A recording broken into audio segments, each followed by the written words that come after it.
Little Star Swanders channel ni subscribe, like, share Mario comment చేయండి Moreno videos కోసం thanks for your support. కలియుగ రాముడు శ్రీరాముడు సీతా శ్రీరాముడు నచ్చిన వారు లైక్ చేసి జై శ్రీరామ్ అని కమెంట్ చేయండి. సబ్స్క్రైబ్ చేసుకోండి, మీకు మంచి జరుగుతుంది. థ్యాంక్స్. రాముడిగా అవతారం ఎత్తిన రామాయణం గురించి మనం తెలుసుకుందాం. ఎపిసోడ్స్ అన్నీ మీరు చూడాలి అనుకుంటే ప్లేలిస్ట్లోకి వెళ్ళి అన్ని పార్ట్స్ మీరు చూడవచ్చు. ముందుగా మనం రామాయణంలో రాముడి గురించి శ్లోకం ఒకటి ఉంటుంది, అది డైలీ మనం 3 సార్లు చదువుకుంటే మనకి మంచి జరుగుతుంది. శ్రీరామ రామ రామేతి రమే రామే మనోరమే సహస్రనామ తత్తుల్యం రామనామవరాననే. శ్రీరామ రామ రామేతి రమే రామే మనోరమే సహస్రనామ తత్తుల్యం రామనామవరాననే. శ్రీరామ రామ రామేతి రమే రామే మనోరమే సహస్రనామ తత్తుల్యం రామనామవరాననే. ఇప్పుడు రామాయణం పార్ట్ 1లోకి వెళ్దాం. ఈ ఛానల్ని ఫస్ట్ టైం చూసేవాళ్ళు ప్లీజ్ సబ్స్క్రైబ్ చేసి లైక్ చేసి షేర్ చేసి కమెంట్ చేయండి మీకు ఎలాంటి వీడియోస్ కావాలి అని. మీరు అలా చేస్తే నాకు సపోర్టివ్గా ఉంటుంది, మరిన్ని వీడియోస్ అప్లోడ్ చేయడానికి వీలుగా ఉంటుంది. Thanks for watching. 51వ ఎపిసోడ్కి వెల్కమ్.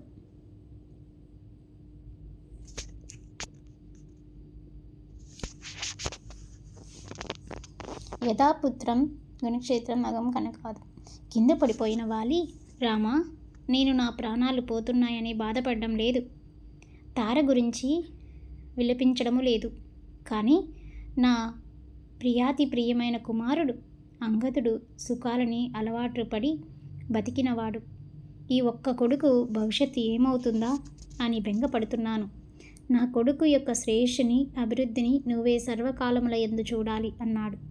రాముడు దండించవలసిన నేరము ఏదన్నా ఒకటి చేయబడినప్పుడు ఆ దండనని అవతలి వ్యక్తి ప్రభుత్వం నుంచి కానీ రాజు నుండి కానీ పొందితే వాడి పాపం అక్కడితో పోతుంది. ఒకవేళ దండప పొందకపోతే ఆ పాపం ఫలితాన్ని ఇవ్వడానికి సిద్ధంగా ఉంటుంది. వాలి, నువ్వు అదృష్టవంతుడివి. నువ్వు చేసిన మహాపాపానికి శిక్ష అనుభవించినప్పుడే నీ యందు ఉన్న దోషం పోయింది. నువ్వు శరీరాన్ని విడిచిపెట్టాక స్వర్గలోకాన్ని పొందుతాడానికి నీకెటువంటి ప్రతిబంధకము ఉండదు. అంగదుడు నిన్ను ఎలా చూసేవాడో నీ తరువాత సుగ్రీవుడి యందు నా యందు అలాగే ఉంటాడు. పినతండ్రి వల్ల నీ కుమారుడికి సమస్య వస్తుందని అనుకోవద్దు. నీ బిడ్డని తండ్రిగా కాపాడడానికి నేనున్నాను అన్నాడు. వాలి కింద పడిపోయి ఉండడం వల్ల చుట్టూ ఉన్న వానరులు పరుగులు తీశాయి. జరుగుతున్న ఈ గందరగోళం విన్న తార బయటకు వచ్చి, మీరందరూ ఇలా ఎందుకు పరిగెడుతున్నారు అని అడిగింది. వానరములు రాముడికి వాలికి యుద్ధం జరిగింది. వాలి పెద్ద పెద్ద చెట్లని పర్వతాలని తీసుకొచ్చి రాముడి మీదకి విసిరాడు. ఇంద్రుడి చేతిలో ఉన్న వజ్రాయుధం వంటి బాణంతో రాముడు ఆ చెట్లని పర్వతాలని కొట్టేశాడు. ఆ యుద్ధంలో ఆఖరున రాముడు వాలి మీద బాణమేసి కొట్టాడు. నీ కొడుకుని రక్షించుకో, పారిపో అన్నారు. ఇదే లోకం యొక్క పొగడ గొంతు మారుతున్న కొద్దీ నిజం అంతార్థమైంది. తార భర్త పోయిన తర్వాత నాకెందుకు ఈ రాజ్యం, ఈ కొడుకు అని వాలి దగ్గరికి పరిగెత్తి వాలితో, నేను నీకు చెప్పిన మాటలు నువ్వు వినక ఈ పరిస్థితిని తెచ్చుకున్నావు. సుగ్రీవుడి భార్యని అపహరించి తెచ్చావు, కామమునకు లొంగవు అని చెప్పి కొన ఊపిరితో ఉన్న వాలిని చూసి విలవించింది. తండ్రి మరణిస్తున్నాడని అంగదుడు నేల మీద పడి బోరున ఏడుస్తున్నాడు. వాలి సుగ్రీవుడితో, సుగ్రీవా నా దోషాలని లెక్క పెట్టకు. కాలం బలవంతపరమై స్వరూపముతో తన ఫలితాన్ని ఇవ్వడానికి నా బుద్ధిని మొహపెట్టి నీతో నాకు వైరం వచ్చేటట్టు చేసింది. ఈ ఫలితాన్ని అనుభవించడం కోసమని నీ నుండి నన్ను దూరం చేసింది. అన్నదమ్ములమైన మనమిద్దరం కలిసి ఏకకాలమునందు సుఖం అనుభవించేటట్లు భగవంతుడు రాయలేదు. నేను వెళ్ళిపోయే సమయం ఆసన్నమయ్యింది. నీకు ఒక్క మాట చెబుతాను, ఇది మాత్రం జాగ్రత్తగా విను. అంగదుడు నాకొక్కడే కొడుకు. వాడు ఇవాళ నా కోసం భూమి మీద పడి కొట్టుకుంటున్నాడు. వాడు సుఖములలో పెరిగాడు, కష్టాలు తెలియవు. నేను వెళ్ళిపోయాక వాడికి సుఖాలు ఉండవు. నీ దగ్గర పిన్ని దగ్గర ఎలా ఉండాలో వాడికి తెలియదు. తార బ్రతుకుతుందో లేదో నాకు తెలియదు. నా కొడుకుని జాగ్రత్తగా చూడు. వాడికి నువ్వే రక్షకుడివి. తారకి ఒక గొప్ప శక్తి ఉన్నది. ఎప్పుడైనా ఒక గొప్ప ఉత్పాత వస్తే అప్పుడు మనం ఏమి చేయాలో నిర్ణయించుకోలేని స్థితిలో సూక్ష్మబుద్ధితో ఆలోచించి చెప్పగలిగిన ప్రజ్ఞ తార సొత్తు. ఒకవేళ అలాంటి పరిస్థితి ఏర్పడితే తార సహాయము తీసుకో. నువ్వు ఎప్పుడైనా కానీ రాముడిని అవమానించినా, రాముడి పని చెయ్యడంలో ఆలస్యము చేసినా నేను వెళ్ళిన మార్గంలో నువ్వు కూడా వచ్చేస్తావు. జాగ్రత్తగా ఉండు. నాయనా, నా తండ్రి అయిన మహేంద్రుడు ఇచ్చిన మాల నా మెడలో ఉన్నది. నా ప్రాణం వెళ్ళిపోతే ఈ శరీరం శవమైపోతుంది. అప్పుడు ఈ మాల అపవిత్రమవుతుంది. ఈ మాల జయాన్ని తీసుకొస్తుంది. అందుకని నీకు ఇస్తున్నాను, తీసుకో అని ఆ మాలని సుగ్రీవునికి ఇచ్చి ప్రాణములను వదిలేశాడు. తార, ఎప్పుడూ నీ నోటి వెంట ఒక మాట వచ్చేది, సుగ్రీవుడా, వాడిని చితక్కొట్టేస్తాను అనేవాడివి. చూసావా విధి ఎలా ఉంటుందో? ఇవాళ సుగ్రీవుడు నిన్ను కొట్టేశాడు. ఒంట్లో బలం ఉందని లేచింది మొదలు సంధ్యావందనానికి 4 సముద్రాలు దూకావు. ఇంటికొచ్చి మళ్ళీ ఎవరినో కొట్టడానికి వెళ్ళేవాడివి. నీతో యుద్ధం చేసిన ఎందరో వీరులని ఇలా భూమి మీద పడగొట్టావు. ఇవాళ నువ్వు కూడా అలా పడుకున్నావు. సూర్యుడన్న వాడికి పిల్లని ఇస్తే ఆమెకి హఠాత్తుగా వైద్యం వస్తుంది.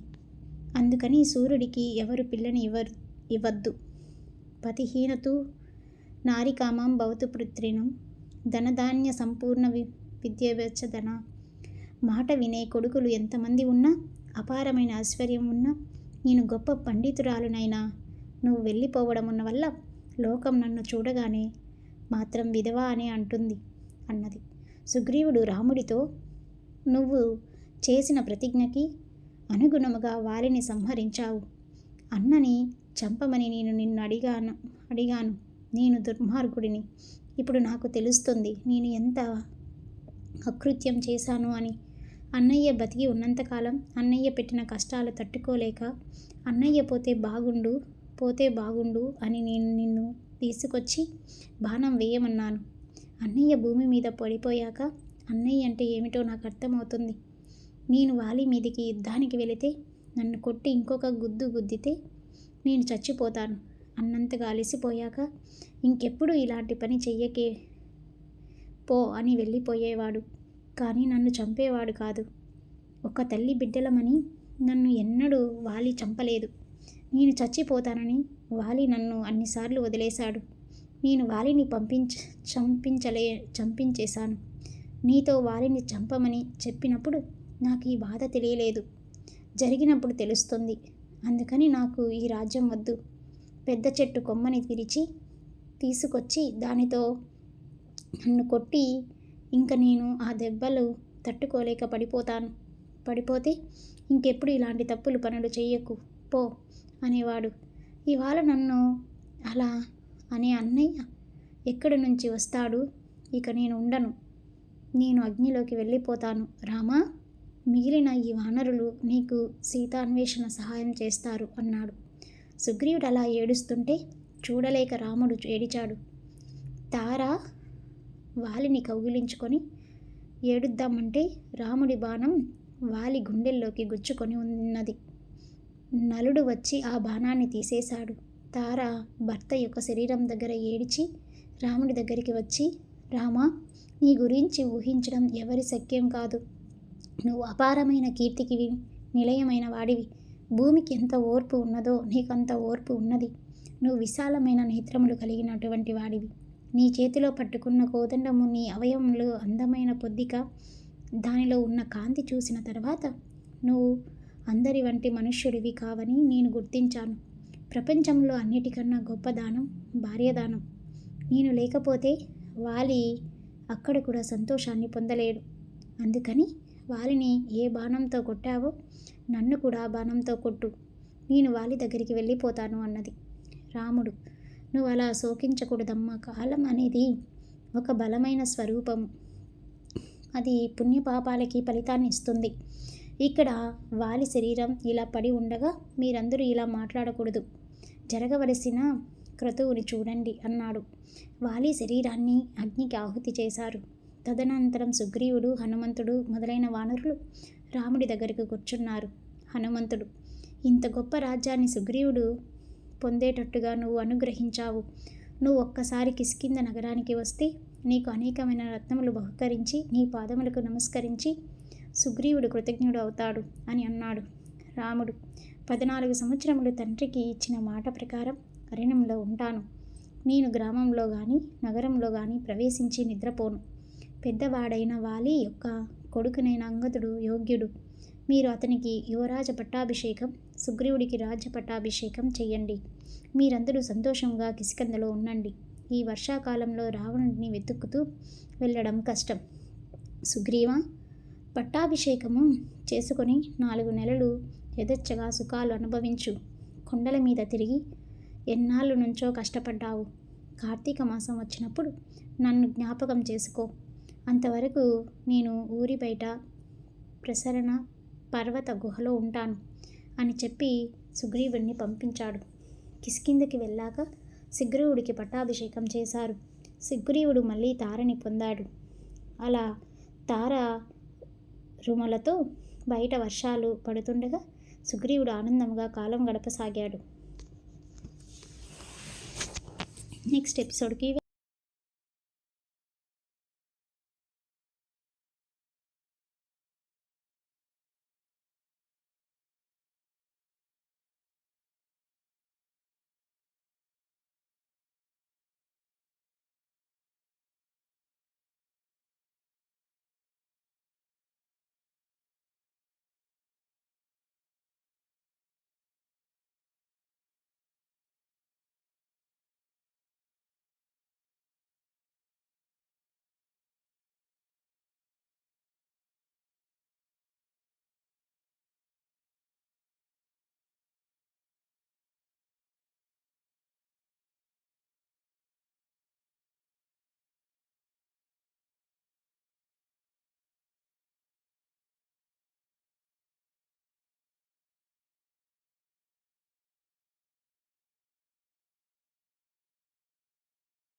Little Stars Wonders channel ni subscribe, like, share Mariu comment చేయండి Moreno videos కోసం thanks for your support.